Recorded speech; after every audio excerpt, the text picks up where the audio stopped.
नीतीश राणे ने कहना है हिंदू दुकानदारों को झटके मटन का सर्टिफिकेट दिया जाएगा, यानी हिंदू बेहिचक इन दुकानों से मटन खरीद पाएंगे। इन दुकानों में शुद्धता की पूरी गारंटी रहेगी। झटका मीट सप्लायर्स के लिए मल्हार सर्टिफिकेशन.com नाम से एक सर्टिफिकेशन प्लेटफॉर्म बनाने की घोषणा भी नीतीश राणे ने कर दी है।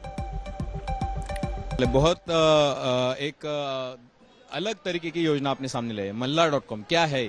देखिए, मल्हार सर्टिफिकेशन.com के माध्यम से जो खटीक समाज, जो अपना हिंदू खटीक समाज है, उस माध्यम से हम लोग जो मटन चिकन जो हमारे हिंदू समाज खा सकता है, जो हलाल होता नहीं है, उसमें थूका नहीं जाता, तो ये सारा जो दुकान महाराष्ट्र में कोई बेचते, उनका सारा इंफॉर्मेशन ये मल्हार सर्टिफिकेशन.com पे आपको उपलब्ध है, ताकि आपको मटन खरीदते हुए हिंदू समाज को कोई तकलीफ ना हो। इसके आपके भी चैनल के माध्यम से मैं हिंदू समाज को आह्वान करूंगा कि आप मल्हार सर्टिफिकेशन.com के ही माध्यम से मटन और चिकन खरीदिए। अभी जो है वो स्वच्छ या फिर हम लोग कह सकते हैं कि साफ सुथरा और अच्छा मटन या चिकन कई जगहों पे हलाल मीट बेचा जाता है, मतलब गऊ का भी मांस उसके अंदर बेचा जाता है। ऐसे बहुत सी उदाहरणें आए हैं। इसलिए हम लोग ने अच्छा नया पर्याय हमारे हिंदुत्वी संगठन ने शुरू किया है।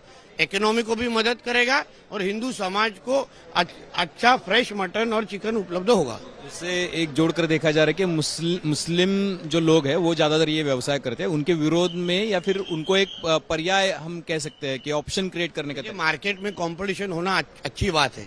जितना अच्छा कंपटीशन होगा उतने कस्टमर्स को अच्छा पर्याय मिलेगा। अभी अगर कोई मुस्लिम बांधव अगर इस तरीके का उसमें मिक्सिंग करते नहीं, हलाल चिकन बेचते नहीं और उसको फिर हिंदू समाज को खाने में मजबूर नहीं करते, तो ये सारी चीजें होती नहीं।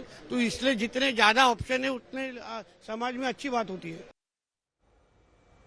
नीतीश राणे ने हलाल के मुकाबले मल्हार का राग तो छेड़ दिया, लेकिन इस राग में उनके साथी ही उनके साथ नहीं हैं। न तो बीजेपी ने इसे अपना समर्थन दिया और न ही अजीत पवार की एनसीपी के नेता नीतीश राणे के आइडिया के साथ हैं। कौन क्या खाए और कौन क्या नहीं खाए, इस पर कतई पाबंदी नहीं हो सकती।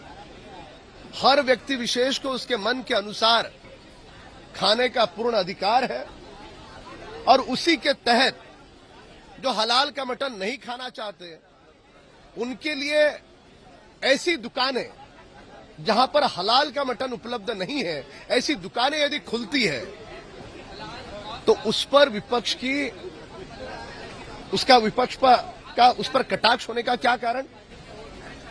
विपक्ष का उस बात को विरोध का क्या कारण? जिसको जो खाना है, जिसको हलाल का मटन नहीं खाना है, उनके लिए अलग दुकानें अगर बना दी जाती है तो इस बात का स्वागत होना चाहिए, इस बात का विरोध कतई नहीं हो।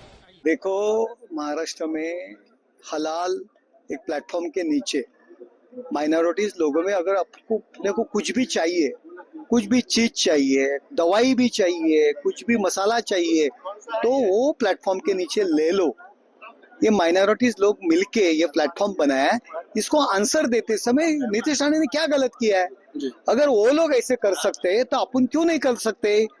अपने जो महाराष्ट्र के तरुण लोग, आप लोग प्लेटफॉर्म बनाओ और आपको भी लोगों को कुछ चाहिए वो प्लेटफॉर्म के नीचे ले लो। कुछ गलत नहीं कहा नीतीश राणे ने। कुछ लोगों की कुछ राय वो वैयक्तिक हो सकती है, उस राय से हम तो समर्थन नहीं कर सकते। जैसे राणे साहब चाहते हैं वैसे होता नहीं। और महाराष्ट्र को आवाम में हिंदू मुसलमान ये दंगा नहीं चाहिए। महाराष्ट्र के किसानों को क्या वो बताइए, आपकी तरफ जो डिपार्टमेंट है वो बताइए। ये हिंदू मुसलमान का मसला हो ही नहीं सकता। ये स्ट्रैटेजी आप सुन लो। ये महाराष्ट्र ये नहीं चाहता। महाराष्ट्र के किसान चाहते हैं हमें कल बजट पेश हुआ, उस बजट से हमें क्या मिला, लाडली बहन होगी, किसान होंगे। ये मसले राणे जी अब मिनिस्टर है, उनको क्या बताऊं मैं, बहुत बड़े है वो, मैं क्या सलाह दे सकता। ऐसा है कि वाला उनका हलाल और झटका है। अगर बीजेपी ने हलाल कर दिया तो कांग्रेस में आके झटका देंगे, झटका कहेंगे। कांग्रेस ने झटका दिया तो बीजेपी में जाके हलाल कह रहे हैं। तो ये सत्ता का हलाल और सत्ता का झटका है। ये जब कांग्रेस में थे तो आरएसएस को गाली दे रहे थे, आरएसएस के सारे नीतियों को गाली दे रहे थे।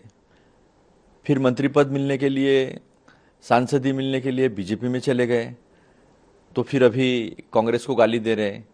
या संविधान की जो विचार है उसको गाली गलौज कर रहे हैं, तो ये सत्ता के लिए ना तो बीजेपी के है और ना ही ये कांग्रेस के है। शॉप से ले इस तरह का अभी मल्हार सर्टिफिकेशन की जो कंपनी है वो प्राइवेट है, कौन उसका मालिक है वो थोड़ा सा स्पष्टपणे बताना पड़ेगा। और दूसरी बात, अगर वो सरकार का योजना है तो कल मुख्यमंत्री साहब को वहां पे बुलाना चाहिए था वो उद्घाटन करने के लिए।